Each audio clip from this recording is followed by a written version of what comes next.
Hi everybody, today we're going to be reading a story. As I'm sure many of you know, not this Sunday, but next Sunday is Mother's Day. So we're going to be starting to read a lot of stories about mothers. And this is one of my favorite stories. It's called A Chair for My Mother. And then we'll talk about it at the end, okay? So this story is called A Chair for My Mother by Vera B. Williams. And I'm noticing that on this story, there's a medal that means that they won an award, which is very interesting. A chair for my mother.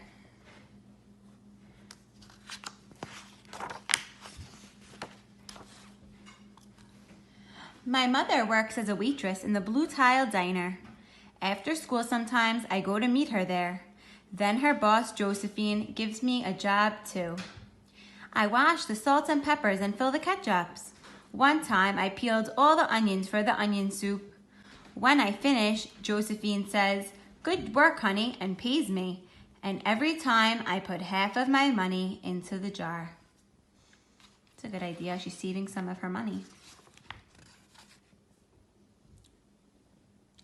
It takes a long time to fill a jar this big.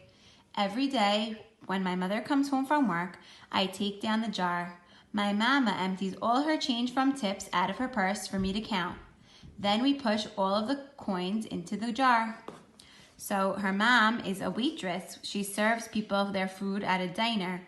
A diner is a kind of restaurant that has breakfast type of foods, and she gets tips. So the people that go to the restaurant, the customers, they pay for their food, and then to say thank you for serving them, they give her some extra money, and the mom saves that extra money that's called tips in a jar that they're saving together. They're saving this money together. Let's see what happens. Sometimes my mama is laughing when she comes home from work. Sometimes she's so tired she falls asleep while I count the money out into piles. Some days she has lots of tips. Some days she has only a little. Then she looks worried. But each evening, every single shiny coin goes into the jar. I see the mom. That must be the mother. She's so tired. This must be after a long day. And there's her grandmother. And there's the jar. And I see she's sorting the money out. We sit in the kitchen to count the tips. Usually Grandma sits with us too. While we count, she likes to hum. Often she has money in her old leather wallet for us. Whenever she gets a good bargain on tomatoes or bananas or something she buys, she puts by the savings and they go into the jar. So let's say a bargain is when you get something for a good price. So if something is really $3 at a store and she got it for like $2, she'll put that extra dollar into the jar. When we can't get a single other coin into the jar, we are going to take out all the money and go and buy a chair. Yes, a chair, a wonderful, beautiful, fat, soft armchair. We will get one covered in velvet with roses all over it. We are going to get the best chair in the whole world. That is because our old chair burned up. There was a big fire in our other house. All our chairs burned. So did our sofa, and so did everything else. That wasn't such a long time ago. My mother and I were coming home from buying new shoes. I had new sandals. She had new pumps, which were our high heels. We were walking to our house from the bus. We were looking at everyone's tulips. She was saying she liked red tulips, and I was saying I liked yellow ones. Then we came to our block, and those are the pretty flowers. They're getting close to their house. Let's see what happens, what they see. What is that? What are you guys noticing? I see fire trucks. I see people in a panic. Right outside our house, the two big fire engines, I could see lots of smoke. Tall orange flames came out of the roof. All the neighbors stood in a bunch across the street. Mama grabbed my hand and we ran. My Uncle Sandy saw us and ran to us. Mama yelled, "Where is Mother?" I yelled, "Where is my grandma?" My Aunt Ida waved and shouted, "She's here, she's here." She's okay, don't worry.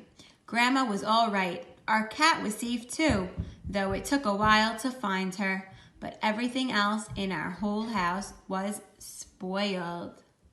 Spoiled is another word for ruined. The fire ruined all of their things. Very sad. What was left of the house was turned to charcoal and ashes.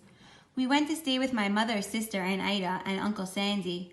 Then we were able to move into the apartment downstairs. We painted the walls yellow. The floors were all shiny, but the rooms were very empty. Why were the rooms very empty? Oh, they were probably empty because all their furniture was spoiled. It was ruined in the fire. So now they didn't have any furniture. I wonder what they're going to do to get furniture. The first day we moved in, the neighbors brought pizza and cake and ice cream. And they brought a lot of other things too. The family across the street brought a table and 3 kitchen chairs. The very old man next door gave us a bed from when his children were little. My other grandpa brought us his beautiful rug. My mother's other sister, Sally, had made us red and white curtains. Mama's boss, Josephine, brought pots and pans, silverware and dishes. My cousin brought me her own stuffed bear. Everyone clapped when my grandma made a speech. "You are all the kindest people," she said, "and we thank you very, very much. It's lucky we're young and we can start all over." What a beautiful community this is. They're community helpers. Just like our class, when Morah or somebody in the class needs help, they come together, right? And we work together to do something.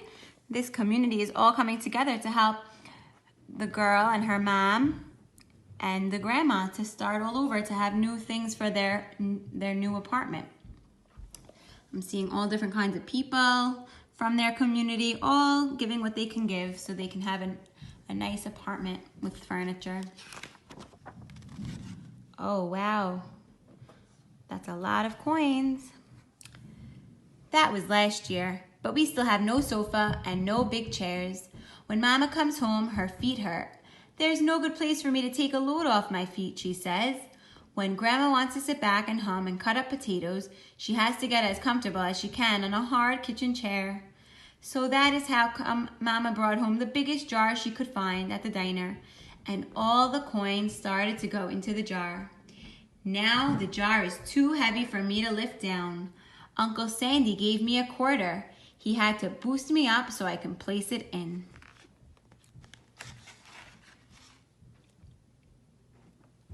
After supper, which is another word for dinner, some people call it supper and some people say dinner, Mama and Grandma and I stood in front of the jar. "Well, I never would have believed it, but I guess it's full," Mama said. My mother brought home little paper wrappers for the nickels and the dimes and the quarters. I counted them all out and wrapped them all up.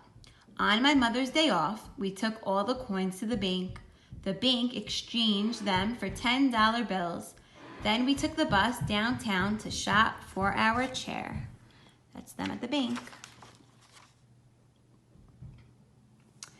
We shopped through 4 furniture stores. We tried out big chairs and smaller ones, high chairs and low chairs, soft chairs and harder ones. Grandma said she felt like Goldilocks and the 3 little bears trying out all the chairs. Finally, we found the chair we were all dreaming of, and the money in the jar was enough to pay for it. We called in Ida and Uncle Sandy. They came right down in their pickup truck to drive the chair home for us. They knew we couldn't wait for it to be delivered. I wonder which one they chose. Which one do you guys think they chose? Pause the video so you can see the picture. Make a prediction of which chair you think they chose to buy, to purchase. Purchase is another word for buy. I tried out our chair in the back of the truck. Mama wouldn't let me sit there while we drove, but they let me sit in it for a while they carried it up to the door. Did you guys guess this chair? The pink velvety one with different kinds of flowers on it? It was this one in the picture.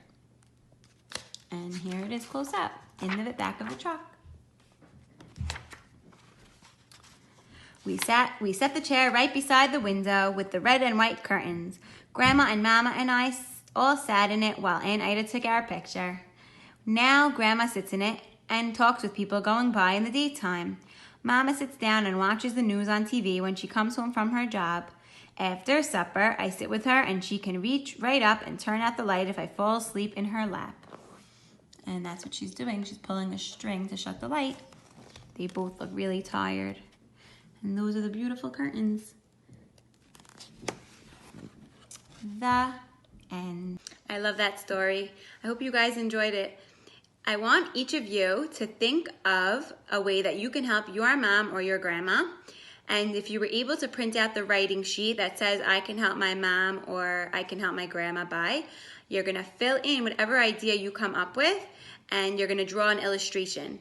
And if you weren't able to print it out, that's okay. You can write it on any piece of paper, but don't forget to leave a space for the illustration, for the picture. And don't forget to send it in to your Morah if you'd like, because we love to see your ideas and your work. Bye, everybody.